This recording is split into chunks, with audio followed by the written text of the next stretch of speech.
Good afternoon, everyone. I just want to say hello to you and thank you for being with us today. We are going to have a good presentation for you talking about how to maybe have a side hustle, how to look at things. We've got two excellent presenters coming up, and I want to thank you all for being here. And as the box says, let us know you're here. You're welcome to put things in the chat box so we know who is visiting with us today and that we would like to be able to take your questions in a little bit. Right now, I am going to bring, I want to first, I've said this, just one thing I notice that I do when I am putting things in the chat, when I'm posting a comment, I will sometimes forget to hit enter or send it. So please remember to do that. Don't do the Claudia faux pas. So, and I am Claudia Brooks, and I work with United Way of the Midlands and direct the Always United Affinity Group. And so I really thank you for joining us again today. And I'm going to bring up Liz Anders. And hi, Liz, glad you are here. And Hello. Liz and I want to thank our sponsors for our Always United AARP and the Driver Safety Group and Home Instead Senior Care. So thank you for the things they've allowed us to do for our membership and for the community. And then there are quite a few United Way generous sponsors. You'll see them on the screen. They help, all of these folks help make sure that when we have events and we have our lunches when we can get back to having lunches, that we're not using donor dollars for this. It's for the support that they give us. And so I wanted to thank them as well as thank you for joining us today. And then I'm going to turn it over to Liz to get our program started and give a little bit about that. She is the chair of the steering committee for Always United. Thanks, Liz. Hello, everybody. I'm glad you're here. I hope that this is your second one, but if you're new, we're going to welcome you to Tuesday Talks. We hope to have a series of these during the pandemic, particularly when everybody's stuck at home. Always United, as you probably know, is an affinity group at United Way, aimed primarily at individuals at or near retirement, but we do have some younger members too. Donations are not required for membership in this affinity group, but of course, they're always accepted with pleasure. More information about Always United is on the screen now, so take a look at that. And if you aren't a member, we hope that you will consider it and sign up and join us in these activities and more when we get back to a new normal. So today we're going to have two speakers. The first speaker today will be Tom Ledbetter, who is a member of Always United and a longtime supporter of United Way. And he will be followed by Alicia Kehoe, who is a business coach. So Tom is he is the Associate Vice Provost for Entrepreneurship and Educational Support at Midlands Technical College, a graduate of the University of North Carolina at Chapel Hill. He has 45 years experience in advanced changing manufacturing, technology development, and business management and higher education sectors.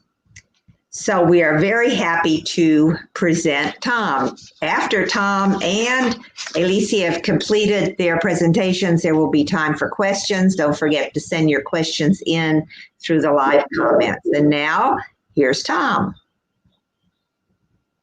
Thank you, Liz. I appreciate the opportunity to be with you. And I'm just going to go ahead and get started into this presentation. And I'm going to let me take care of a couple of details here.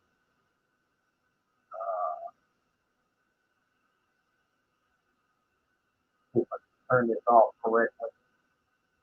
And I did it wrong. All right, but I'll work this way. Okay. I deal with people that want to start business. My job, can you hear me? Am I still connected? Yes, you are, Tom, and everybody can see your slideshow. Okay. All right. Okay. Very good. I work for Midlands Technical College, a Center for Entrepreneurial Success. I'm Associate Vice Provost for Entrepreneurship and Educational Support. So I work with students, faculty, staff, and the communities we serve to help people that want to start businesses or sustain their existing business. One of the things that I see happening right now is a lot of people my age, we're not called senior citizens because we're young. And a lot of people my age are moving out of the corporate world and are moving into retirement. And some folks are getting into retirement and saying, well, after the first 3 months of doing a little travel, this is all pre-COVID-19 kind of mindset. Do a little travel, visit with the family, fix up, paint up, clean up around the house. Now what do I do? I want to introduce you all to a concept called side hustle. Side hustle is a Generation X and Y kind of concept of getting into business, having a full-time job, but also having something on the side. We used to call it shade tree employment, those kind of things, but side hustling into your own business. And many of us are qualified to be in business on our own. We just haven't thought about it yet. All right, so first up, some interesting tidbits about being in business. Number one, 99% of America's 30 million firms are small businesses. It takes 6 days to start a business in the United States. To start a business in the United States. And I would say 6 days is a pretty long time right now. You can do that very quickly. And these are in no order of importance. There are 500,000 plus new businesses started every month in the United States. Now, here again, this is a pre-COVID number, but this number is expected to grow post-COVID as we move forward. 75% of all small businesses have less than 20 employees. 69% of American entrepreneurs start their business at home. All right, so 69% of these small business owners start out in their home, around their kitchen table, in their garage. They've got a craft, they've got a hobby, they've got something, and they make a business out of it. 82% of startup funds come from the entrepreneur. Self-funded, we refer to this as you get your money from friends, family, and fools, right? And also from your credit cards and everything else. But it starts with your own money. And 50% of small business owners are between the age of 50 and 80 right now. And that number over 65 is growing faster than the number over 50. So that segment of this group is growing very, very quickly. 42% of self-employed professionals have no retirement. That's probably a reason why they're looking to do something after they retire from their self-employed business. And I think Alicia is going to mention a couple of things about that mindset when we get into that presentation.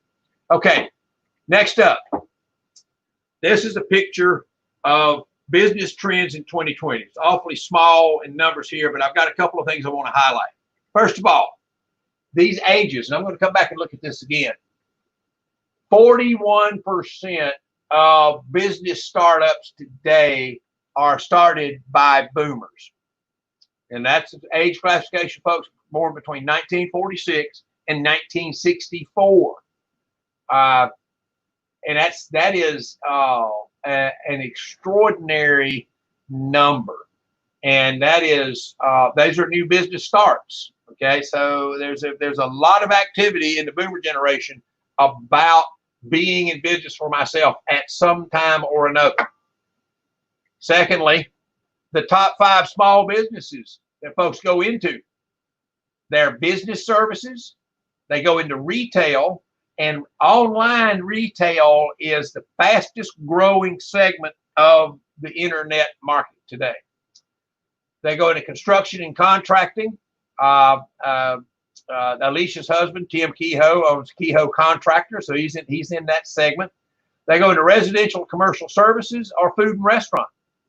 Those are the top industries for people that are starting businesses. And here's an opportunity for all the ladies out there. Right now, the statistics say 73%, almost 3/4 of new businesses startup are owned by men. But ladies, we need to do something about that. Okay, and that's the challenge that I put out to everyone who's listening. So very quickly, and I'm going to come back to one other number here right quick. I want you to see this age range again. Boomers, 41%. Gen X, 44%. The millennials are Gen Y. So they're coming of age, and you'll start to see this group get a little bigger, and probably this group get a little smaller as we go. But I want you to remember, this boomer generation, the last of us turned 70 in 2033. So we've got some time to go yet in the marketplace, about 13 years. So I am 68, soon to be 69, and there's nothing magic to me about stopping at 70. I'm going to keep on going as long as I'm physically, mentally capable of doing that. I think my wife said I need to do that too. All right, so the education of entrepreneurs across the board. Do you have to have a business degree to run your business? No, you don't. Okay. In fact, this bachelor's degree is typically not a bachelor's degree in business. All right, but these are you see that the education range here is very beneficial. It's not the education you've got. It's what can you bring to the market, and we'll talk about that a little bit more here in just a moment. All right, what kind of businesses are being started? Here we again another look at this for 2018. Business services, food and restaurant, health, beauty and fitness, general retail, and home services. It's just a rehash of the numbers that we saw just a minute ago. And note that these are pre-COVID-19 numbers. And I guess the question would be is, in your mind's eye, as somebody's looking at this presentation, what kind of business can you see being started today? All right. I go to one company that's benefited tremendously from it. Prior to the 1st of March, Zoom had like 250,000 customers. I think the last count they had over 5 million customers now, and that is a response to the economic social considerations we have going on right now. Will that continue in the future? The thinkers out there, and I'm not smart enough to have an original thought, so I steal shamelessly from these folks.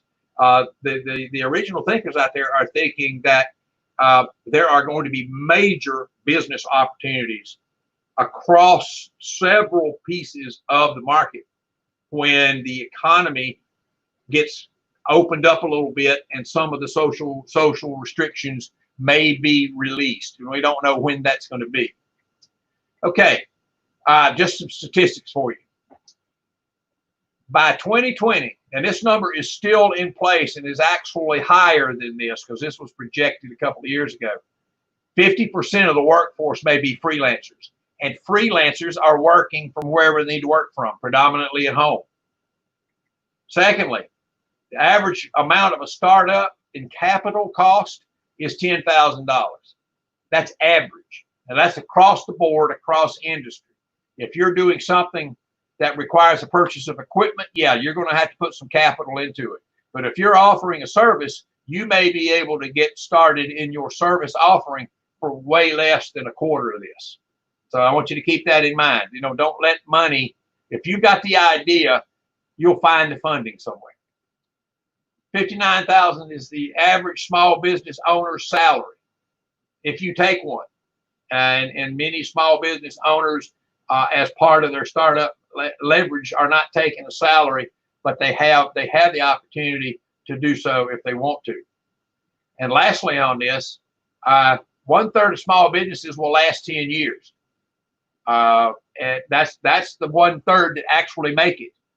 there's a very high fatality rate in small business ownership, and we'll talk about that fatality rate here in just a couple of minutes about how that happens.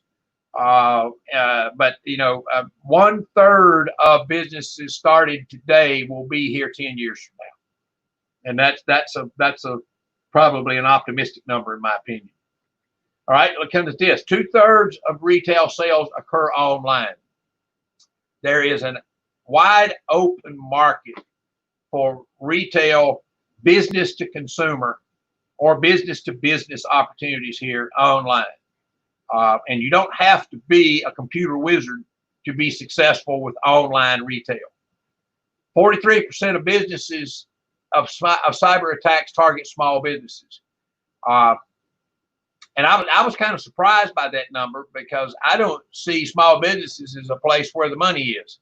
And the cyber attack folks typically want to go after little larger organizations where the money is. However, of those 43% of these cyber attacks that are taking place, those that were affected by it, typically the history says they close their doors within 6 months. So when you're doing this business and you're doing a business online, you've got to have in place a lot of precautions, cybersecurity considerations. My number for this next one is 100%. I typically don't buy anything costs more than $5 unless I've checked reviews online and check pricing for it. And I'm sure most of us are the same way. The opportunity to look online and look at reviews, whether you can believe the reviews or not, is something that you have to come to a decision on yourself. But there is a lot of proficiency in online reviews for the consuming public. And lastly, email marketing is the #1 business-to-business revenue generator. Email marketing. It's not a website. It's not anything. It is email marketing. So I would say, to be successful in your small business, you're going to have to look at what it is that you're trying to do and find this channel to the market. Now, channels to the market is a consideration of, I think it's my next slide here, as to how we go about getting there. Okay, so I've given you a lot of information. I've given you a lot of flashes here about the business. Before I go any further, I just want to make sure that you understand that in today's marketplace, you can have a product there that can be successful. You don't have to spend $1 million in a startup.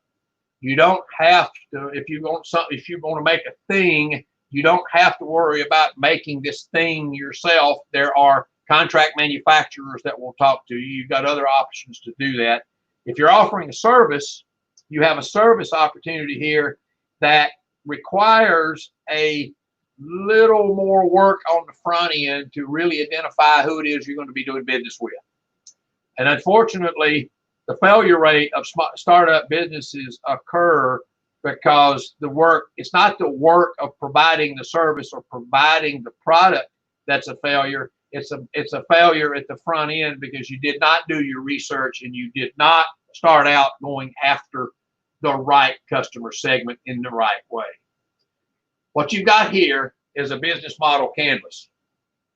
This business model canvas is a tool that is used across the board in business school. I use this in the business classes that I teach. I use this in the fast track entrepreneur classes that we offer here at the college and we offer through the city of Columbia and several communities around this area.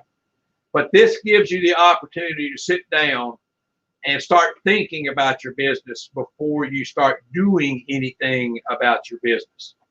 And this business model canvas is also called the why of your business. And the why of your business is right here in the value proposition. And this value proposition is a series of statements that you put down on paper that you feel that in the view of your customer finds what value in your business. It's not what you think the value is because you're not buying your product. is what value do you think your customers have in your business? I just finished working with a company that is starting a line of hair braiding, hair braids and stuff, and they're going about it a little differently. He is wanting to sell to salon owners. But in addition to selling to salon owners, he's using a very high-end product, and he wants to generate revenue by also licensing and training these salon operators to use his branded product. And we figured that out after looking at what his sales revenue could be, and I like the idea of him having a residual income, and residual income will come from having to renew, having to redo your certifications every couple of years. It's kind of like real estate licenses and everything else. You have to be licensed to use his product. And he has launched, and this is differentiating him from his competition that's out there right now.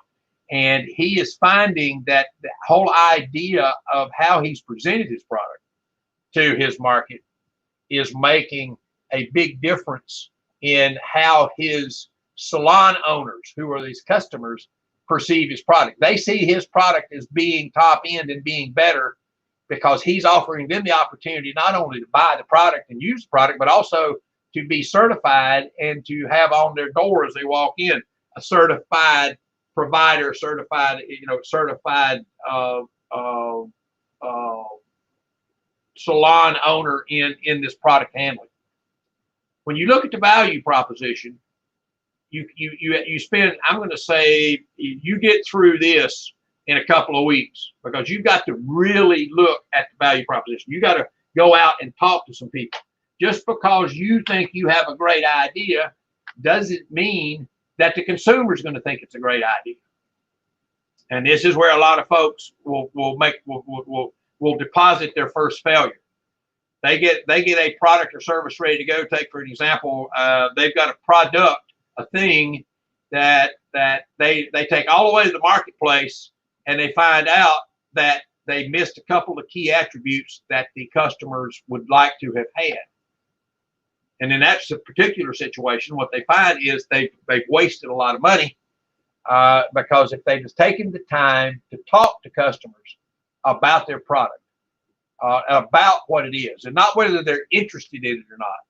Everybody can be interested in your product.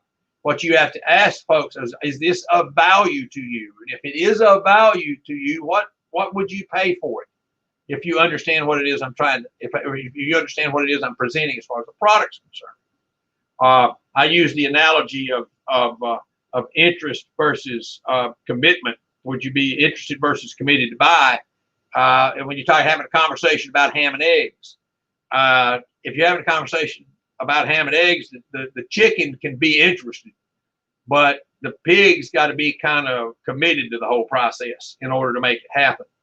So the value proposition and the why of your business works from here and drives over to customer segments. Well, if this is value, and this is what I perceive and customers perceive to be the value, where are these customers? What customers are they? All right, and this is where you get into demographics, you get into socioeconomic considerations, you get into parents, grandparents, children, you get into education. You start looking at the customer segments and say to yourself, okay, if these are the customers, where are they? And if I can define the customers, then I know the customer relationships that I need to develop. So I'm working right now with a young man who's doing a STEAM project: science, technology, engineering, arts, and math.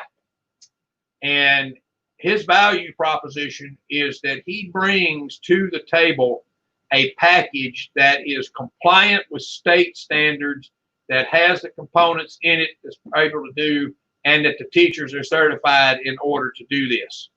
So for those customer segments, his customers essentially are the parents of students and the administrators of the various school districts. But in order to get to those customers, he has to develop relationships, particularly with the chief academic officers and everyone else that are offering these courses in the various school districts. In order to open up those relationships, he has to create channels to the market. So how's he going to get, once he knows this and knows where the customers are and the relationships that have to be developed, how do I get there? And, how do I make these customers aware of this value? His channels to the market can be an email campaign. They can be face-to-face presentations. They can be a website that he creates people to go to, that he creates for people to follow up on. But the whole value proposition and the customer side of this generates a revenue stream. And you can estimate the revenue stream associated with these customers getting this value through these relationships and through these channels. That generates X revenue, X amount of revenue. And it can come from it says streams here. So it can be plural. It can be from the purchase of the product, from the certification of the trainer, et cetera, et cetera, et cetera. But it all totals up to a total revenue.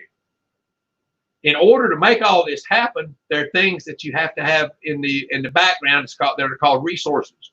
This is the demand side. This is the supply side. You take the same value proposition and you go, well, in order to provide this value proposition, who do I need to be partnering with? And what is it I need to get from them? Once I understand this, I say, okay, if these are the key partners, what key activities do I need to go through? What key activities do I need to create in order to connect with these folks to provide this value? And once I have these key activities identified, what resources? This is cost, this is cost, this is cost. The key resources, I've got to have a website, I've got to have blah, blah, blah. I've got to have this list of tools. And once I know these activities, I can generate a cost structure. This entire process takes, if we dedicated time to it, I would take at least a couple of 2-hour sessions to get all the way through this with a potential business owner. And I don't want you spending any money before you come to the realization that the revenue that I am generating out of this process is actually greater than what I estimate it's going to cost, because it doesn't work the other way around. So this gives you the idea to take the why of your business, the value proposition that your customers see from doing business with you or using your product or service, examines how you generate revenue. It also examines supply chain relationships and what you've got to have and the key resources that are necessary to generate a cost structure. And then it becomes simple math. Does the revenue exceed the cost? If so, I may have a good business structure here and something to pursue. That's the whole idea behind examining a business at the front door. Now, we as seniors are uniquely qualified, in my opinion, to put this business model together. Because for many of us, it's a matter of our experience. All right. And let me go to this right quick, and I'm going to come back to that experience. Based on this is based on analysis of 101 startup postmortems. I mean, after the business failed, why did it fail? 42% of them failed because there was no market need. They decided that they had the best idea since sliced bread and ran and took it to the market and found out that the market didn't want it. You would avoid that problem with the business canvas model. I would make sure that you avoid that problem, because if there's no market need, it's going to show up doing the model, and then you can make the decision very early in the process. I'm not spending any more money on this, or I need to tune this up. For most small businesses, running out of money, running out of cash is going to be number one or number two. Okay. And, profitability is not something that you worry about in your first year, because the slayer of new businesses is cash flow. You just run out of money. Something takes longer than you had anticipated it to take, and you didn't get to the revenue generation as quickly as you thought you would, and you run through your startup funding, and that's happened to me. My first business, I ran through my startup funds so fast it made my head spin. But what I learned from that, actually probably wasn't worth the amount of money that I spent, but but I learned very valuable lessons. But you get not the right team working on it. You get out competed. Somebody does a better job of it because they've identified a different why in their business. You've got pricing cost issues. You know, you're trying to charge too much in a market, or you can't control your cost. It's a bad product. You don't have a good business model. You fail in marketing. You ignore the customers, and your product was mistimed. Think about all the folks that opened their businesses in February, just getting started in February, and then COVID-19 happens, and totally out of the blue. Nobody had the money in the bank to cover 10 to 12 weeks of social distancing and stay at home. It just wasn't there. And we'll recover from that, but it's going to take a little while. And the marketing we talked about just a minute ago, social media management is by far the largest tool that people use. And social media is not just a website. Social media is a combination of elements. And then you've got web analytics and customer resource management, search engine optimization. It's interesting here that 34% of small businesses are still operating without a marketing tool or plan in place, which means they're operating right in front of themselves, which is a dangerous place to be. You got to have some view out into the future. Now, coming to closure. Got to go back to that business canvas, and I tell you why I think we as seniors are uniquely qualified to participate ongoing in a developing marketplace post COVID-19. Number one, compared to Gen X, Gen Y, and Gen Z, we have a vast network. We may have never looked at it that way, but I'm going to use a term that my daughters think is absolutely hilarious. And I actually have a Rolodex on my desk, all right, at home. Don't have it here at work.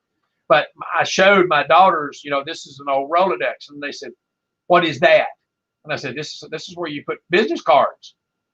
And I looked at it, and they were laughing, because well, I can do that on my phone. I said, "No, you can't. I got this because I'm face to face with somebody. I got this because they got my business card at the same time I got theirs. I got this because I earned this getting this card." And that's what we've all done. This is our network, is our key to being successful in our side hustle. We've also got an extraordinary accrued business experience. And we may not have all the business experience that we need, and might not have enough in some areas, but that's where our network comes in. That's where we leverage the totality of our business experience, including those of friends and neighbors and business acquaintances and personal acquaintances that we've worked with forever. We've worked with them forever, but we've never worked together with them in a business. So this is where an opportunity comes up. And I put this last one here. I will hear routinely from people my age or older, I'm at a disadvantage in the marketplace because of my age. And I guess you could tell I disagree with that. I just, I say, you make what you are, when you are, and how you do it. And that means own our age. We're here because we've earned the right to be here. And I suggest to everybody that if you've got a hobby, if you've got something that you're thinking about, if you've got an idea for a business, do yourself a service and stop thinking about it and start doing something about it. And that's what I'm here for. That's what the college pays me to do, is to work with individuals like yourselves who have an idea. You come here, we get together on Zoom, we get together online, talk on the telephone. I will help you work through the front end of potential business ownership. And we'll get to a point where I'll say to you, you got a really good idea here. We need to make this thing happen. Or you'll say, maybe this wasn't as well thought out as it needed. What do you think? And we start modifying the conditions of the business. We start modifying the market. We start modifying the service offering. We start getting it to the point where it can become a successful business. The reason that so many businesses fail in the first year of their business, we go back to that there was not a market need. I will make sure that you know about the market and that you know about the market need, because we've got the resources, and you're going to have to put the shoe leather into it to get out and actually talk. That's called primary research. You're talking to individuals that are going to buy your potential service or product, and we make that happen. And as you transition out of the concept of retirement and into the concept of sustaining myself beyond my career and getting into what I want to do, you transition yourself. You're going to have to make changes yourself. You're going to have to think differently about what you do and how you go about doing it. You're going to have to be the arbiter of your future. And been there, done that. I'm excited about the opportunity to help you with your business. And I invite you to find me at the Center for Entrepreneurial Success. Here's my contact information. Best way to get me is my cell phone, 803-466-6992. Claudia has been given a PDF of this presentation, and anybody that wants it can contact her and she can get it. But as we move through this, I will, we'll come back to questions here in just a little bit. I've hit you with a lot. I'm hopefully not being too forceful or energetic with it, but I get excited when I think about the opportunity that our generation can bring to a post-COVID-19 marketplace, and the opportunities are going to be there. Let's get ready. Let's get ready to participate downstream. I thank you for your time. I hope you've gotten something out of this, and I'm going to turn this back over to Liz. Thank you so much, Tom. That was really wonderful, very interesting. And now we can look forward to hearing from Alicia Kehoe.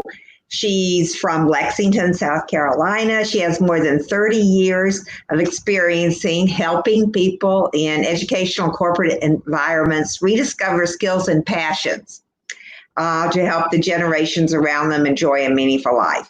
She's a certified coach through the Hudson Institute with a master's in human resource management. And she has a new book coming out on Amazon next week, which I think she'll tell you a little bit about, called Reinventing Yourself. Okay, Alicia, welcome. Thank you, Liz. I appreciate it very much. And thank you, Claudia, as well. We are a generation, as Tom has talked about. Tom and I, by the way, I work directly with Tom for the Center of Entrepreneurial Success here at Midlands Tech.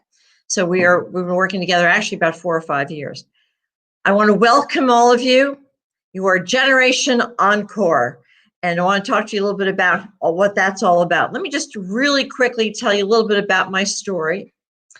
I've been in corporate America for a long time, and my story was that I worked for a large hospitality organization, and I had basically a human resource manager for the group, both here on the East Coast and on the West Coast. And I did a lot of recruitment, and I did a lot of different training for the organization as well. Then all of a sudden, I was diagnosed with a brain tumor. cerebellum meningioma. It's non-cancerous. Then I had about 12 weeks of recuperating at home. And from that time, what I actually decided to kind of look at things and said, you know what, I think I want to do something a little bit differently as well.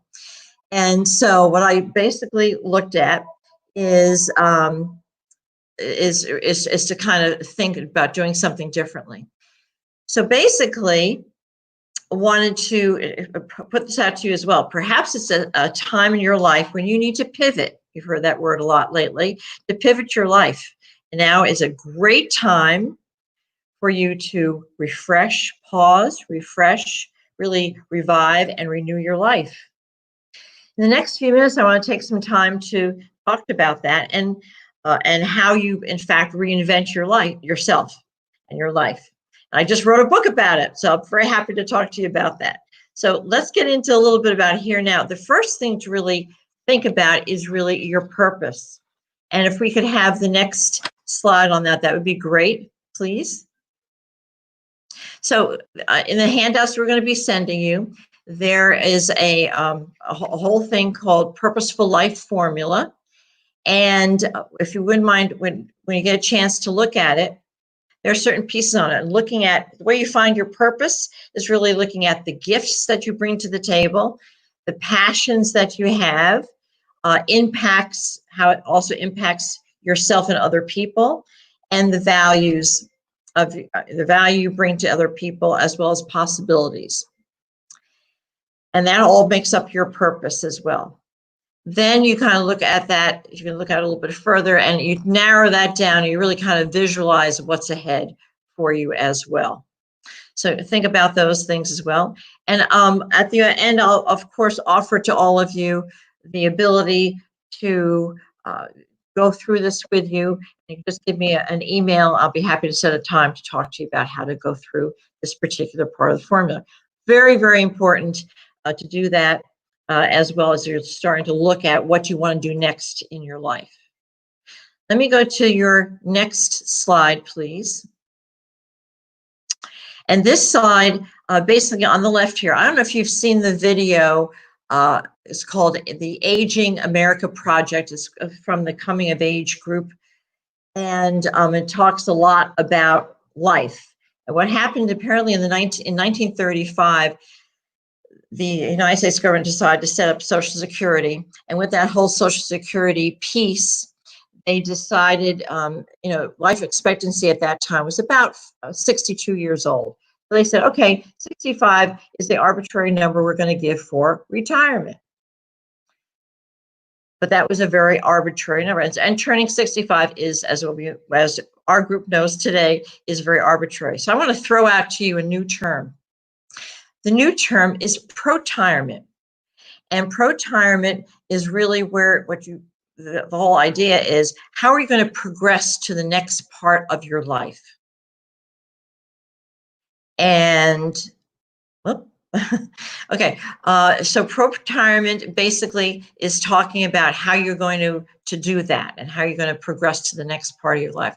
So I tell people, I'm progressing, I'm protiring. I don't use the word retirement. I use the word protirement. Let's look at the other part of this slide. The next part of the slide, to your right of the slide, talks about a model I put together called the Life Milestone Model. And you really need to also, as you're going through this whole project and exercise, to look at your finances. Where are you with those finances? Where are you with your health? We'll talk about that a little bit more in a minute. And where are you with your life purpose? Similar to the purposeful formula I just gave you a few minutes ago. In the middle of that particular model, you'll also see that there is a sweet spot, if you would, in that piece. So that sweet spot really is kind of a combo, if you would, of your passion, your purpose, and your talent. One of the things that we've learned probably in the past few months is also you have to think of how are you going to balance your life and your time to avoid extreme isolation. We've all dealt with this a lot over the past couple of months, but how are you going to do that? And I'll show you a little way of doing that in just a minute. The other thing is, how are you going to really experience an active and fulfilling life from this age and going forward through your retirement? Let me share with you just really quickly what that model looks like. Next slide, please. This is called the social portfolio, and I have this in your model, in your handouts as well. And this very basically says, so think about in your own life and your health and so forth.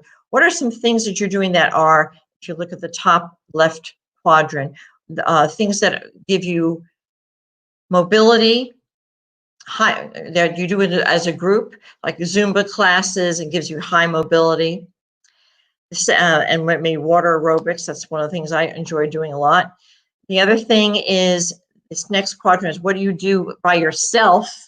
That's high energy, walking, and gardening perhaps. What are some things that you also do as a group, and doing low mobility? Maybe you're part of a book club or do social clubs and so forth. And then also, again, what do you do by yourself during quiet time, reading, computer research, and the like? So take a few minutes when you get this particular handout and go through that as well. And if you need some help in that, let me know too. But that's a good way of looking at your overall life as it relates to finances, health, and your life purpose, to do that as well. I want to show you one more model.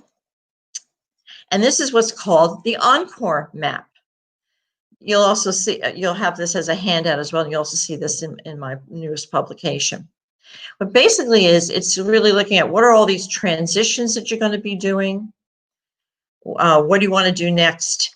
And there's also a map if you are going to be working to go further. Let me explain that in just a moment. Next slide, please.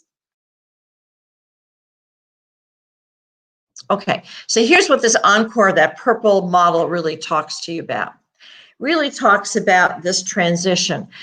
When are you going to transition? Are you going to wait a couple of years? Going to transition now? Are you going to transition later? Again, depends on this whole thing with finance, health, and your purpose. So think about that. Think about what your passion and your purpose is all about, and what do you want to do next in your life, and what are some purposes that you have. You can also think about, you can work longer years or you can work shorter years. What does that combination look like for you? Also, I would include in this whole thing to mix, I find this with my coaching clients, to really mix part-time as well as your volunteer time together. I say mix part-time work because sometimes you do need to have income after your pro-retirement or during your pro-retirement, because it really is, to get some dinero coming in is helpful, as well as your volunteer work. If you still need to work, then of course there's that six-step method path I just mentioned to you. And I'd be very happy to further explain that as the book and the handouts do as well. So look at what Tom has presented today. Look at what I have presented. And I would be very happy to go over any of these exercises with you and spend more time with you. Here's my offer to do that with you. That's my gift. So please take advantage of that. Contact me, be happy to do that. Also, if you do order the book that will be out later this week through Amazon, and it will be out, of course, from that point on. If you do, in fact, buy it, send me the receipt, and I will give you an additional half hour of coaching and consulting and help you get on your path to do all of these things that we mentioned today. Next slide, please. So this is a little bit about the book. We'll send that to you as well, and how to contact me. Next slide, please. So take a moment, please, to take your phone, make a copy of this information, and Claudia will also be sending it to you. It has been really a pleasure to talk to you about everything from, this purposeful life that you have, to going forward, how to pro-tire, And again, this is also, I do a lot of work with all the different generations and there'll be other books out for the other generations, but basically I love the interplay between all the different generations. So please contact me when you want to, and we'll look forward to it. Tom and I look forward to answering your questions. Tom? Hi, Tom. We're here. How can we help you? Thoughts and questions?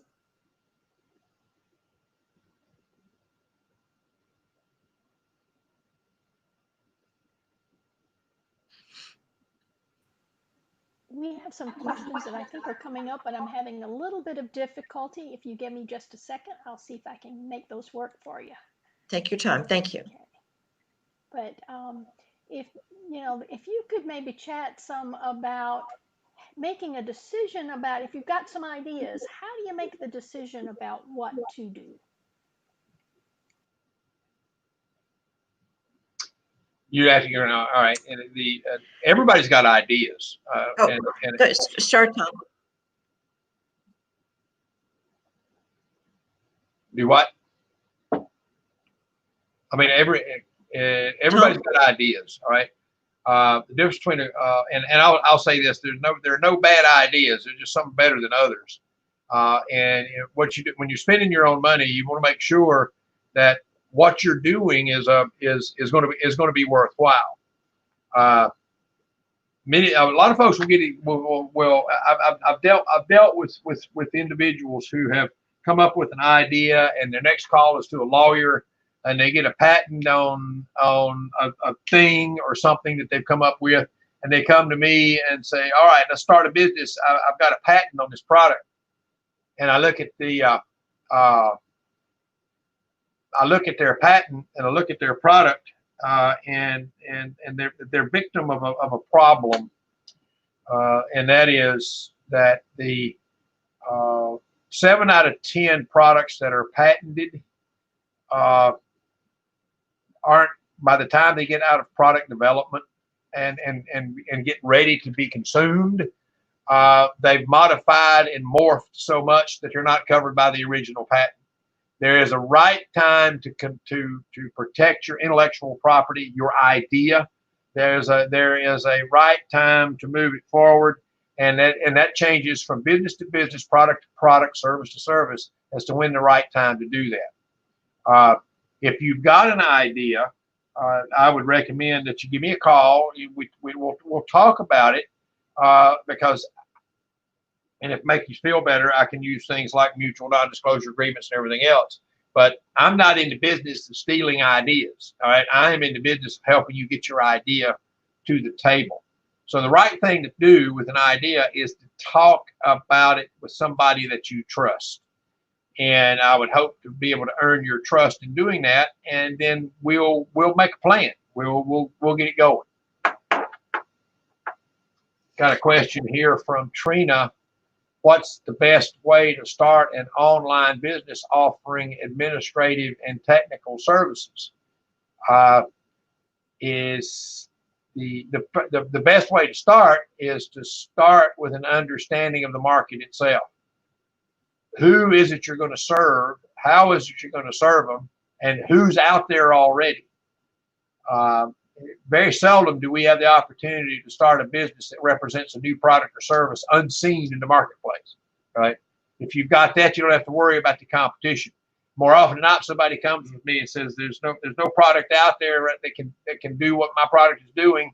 I'm looking at somebody that hasn't done the research, and then we will figure out a way to research the idea and then identify those customers up front and have you talking to them.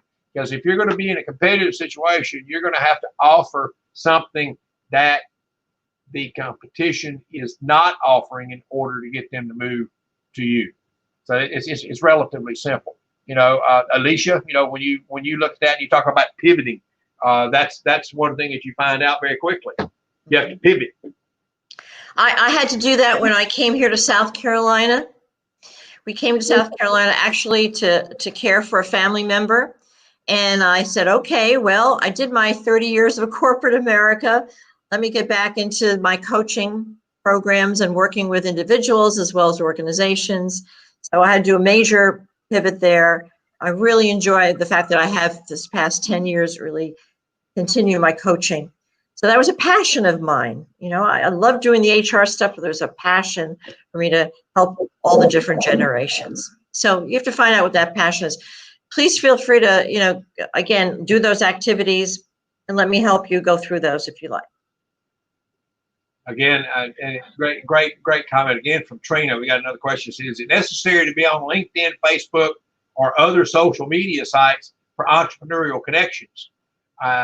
And here again, only if that's where your customers are, right? You know, if I'm selling, I'm trying to think of a business that's got some demarcation there, but that's where that LinkedIn, Facebook, and other social media sites are channels to a market, or channels to a customer, and you need to be there if that's where your customer is. Right, you know, but you need to know that customer, and you need to know their habits and likes and wants and dislikes, and that's what comes from the research. You do all the work at the front end. You identify those customers. You go out and you find them and you talk to them, and that's what solidifies the opportunity to use them as a basis of your business. This is my market. This is what I'm going to do. This is my market. So you only need to be there if and only if that's where your customers are. And call people, network, find people who can help you with your passion. Thank you both. I don't know what that was, but thank you both. I guess we don't have any more questions. Somebody's got a speaker on. I don't see any more right now, but I really appreciate that, and I'm not sure where that little echo is coming from. So, Tom and Alicia, thank you so much for helping us. Liz, I appreciate it with everything you're doing, and just wanted to remind you that you can send to alwaysunited@ua.org any of your questions, suggestions, and you can learn more. And then watch your emails for the next Tuesday talk. And if I might just also let you know about something fun that our affinity groups, our Young Leaders Society, Women in Philanthropy, and Always United is doing on Tuesday, June 23rd at 7 o'clock. It will be virtual. We're going to have a bingo night, and it will be a fundraiser for United Way of the Midlands. So keep that on your radar. We'd love to have you join us for that. So do we have any wrap ups from anyone else? Liz? I'm going to say wow.